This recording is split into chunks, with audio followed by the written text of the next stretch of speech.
등기부등본은 크게 세 가지로 구성되어 있습니다. 1번 표제부, 2번 갑구, 3번 을구. 표제부는 부동산 그 자체를 표현해 놓은 곳입니다. 주소, 평수 따위와 같은 내용들을 말이죠. 갑구는 집주인 정보에 대하여 기재해 놓은 곳입니다. 주민번호, 주소, 매입시기 등을 말이죠.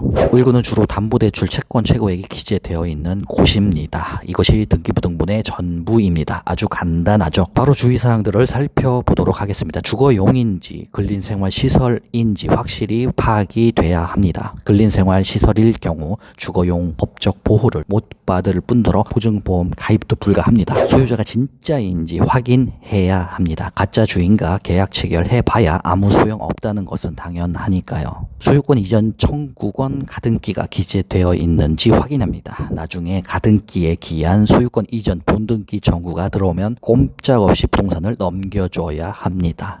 압류, 가압류가 돼 있는지도 확인합니다. 집주인이 세금이나 이자 등을 체납한 전과가 있다는 것으로 보고 위험 시그널로 인지하시길 바랍니다. 을구 군저당 채권 최고액이 얼마나 설정되어 있는지 확인합니다. 계약하려는 집의 시세와 잘 비교 한번 해보세요. 임차권 등기가 설정되어 있는지 확인합니다. 보증금을 돌려주지 않는 주인이라는 증거이므로 내 보증금도 못 돌려받을 가능성도 매우 높겠죠. 전세월세 계약을 하면 부동산에서 혹은 주위에서 귀가 따갑게 이야기들을 합니다. 확정일자 너 받았니? 안 받았으면 빨리 받아. 그거 안 받으면 큰일 나. 한 번쯤은 들어보셨죠? 확정일자 받으라는 말. 확정일자가 그만큼 중요하기 때문이겠죠.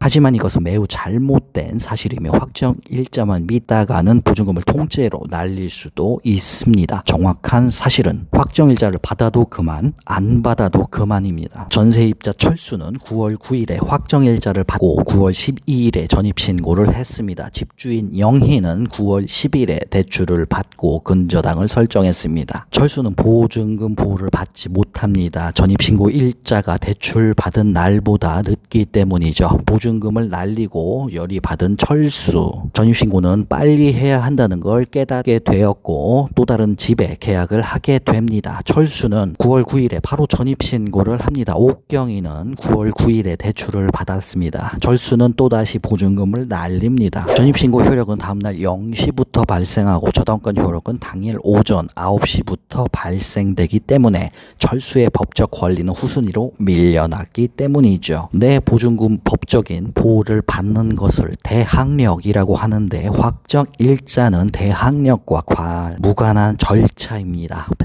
대항력은 주택을 인도받고 전입신고를 해야 생깁니다. 그러므로 정말 중요한 것은 전입신고를 해야 하는 거죠. 확정일자를 받지 않아도 상관없습니다. 전입신고를 하는 것이 진정으로 중요합니다. 그런데 전입신고와 대출이 같은 날에 일어났을 때 대출이 먼저 실행돼 버리고 대항력은 후순위로 밀려나 버리니까 전입신고도 결국 불안한 거 마찬가지 아닌가? 이 문제에 대해서 언론도 타고 이슈도 되고 했지만 딱히 해결책이 없었고 주의하라고만 하지 않았던가에 대한 대안이 또 있습니다. 계약서 작성한 날 바로 전입신고 해버리는 것입니다. 그 전에 집주인의 동의를 얻어야 합니다. 계약금만 걸고 계약서를 작성하고 바로 전입신고를 해버림으로써 나의 대항력을 그 어떤 권리보다도 빨리 선점할 수 있는 것이죠.